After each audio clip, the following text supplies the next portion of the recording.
Hey kids, this is Ivan. How you doing? Sometimes the best laid plans of mice and men, well, they don't go so good. And next thing you know, you're drawing an extra your character sheet and trying to scratch your head, thinking, what do I do now? And there's some games out there, that have some sort of plot armor or plot immunity, so your character doesn't die unless you say they do, or they don't die until a suitably cinematic moment, which also gives you more time to generate another character. But there's other games that aren't like that, and then what do you do? You know, and of those games that don't do that, sure, some are very cinematic and very heroic, and it's very hard to die, just mechanically.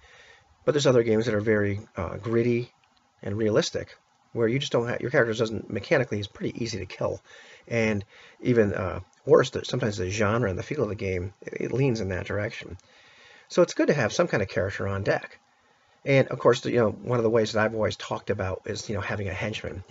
I've talked about this topic many, many times on my channel, um, which is great because if you're playing a game where they're mechanically right behind the main characters, maybe they even hang around for a while, gain some experience or whatever manner the game actually rewards one mechanically for living and doing mighty things. Maybe they're even going to get a bit more competent.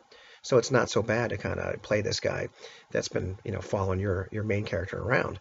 There's other games like All for One, which we did not get to play the other night due to game master illness, and I'm pretty sick myself right now. However, you don't want to play your henchmen in that game. The ubiquity-based games, you have henchmen, um, but you don't want to play those guys. Trust me. In troop style play, sure, but mechanically they're way behind the main characters. So I've seen our henchmen. I'm not going to play these guys. So in cases like that, it pays to have a character on deck. You just create another character at some point, either while you're creating your main character or afterwards. Depending on the game, it could be monstrously difficult, like the Hackmaster game I'm playing in, which, I still haven't created a backup character. I'm not sure if I'm going to do that. Full disclosure here. Or it could be painfully easy to create one of these backup characters. Maybe just even have a thumbnail sketch of them. But I suggest you go ahead and make the extra effort and breathe some life into the person. At least it's an exercise in figuring out like what other kind of characters you can make in that system.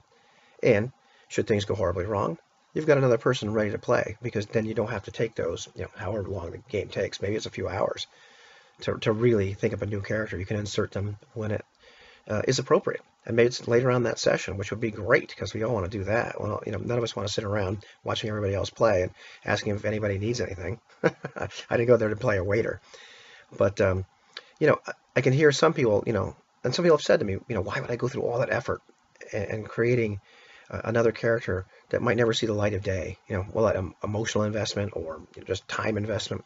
I'll tell you what, if the only thing that you ever bought or put effort into in your role-playing game career that didn't see the light of day are a couple of characters that were backups, consider yourself lucky.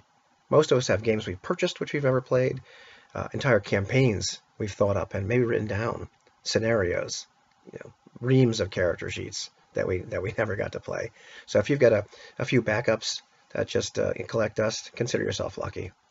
So that's my thought for today. I'm sick. I don't have much in me, but I'll talk to you later.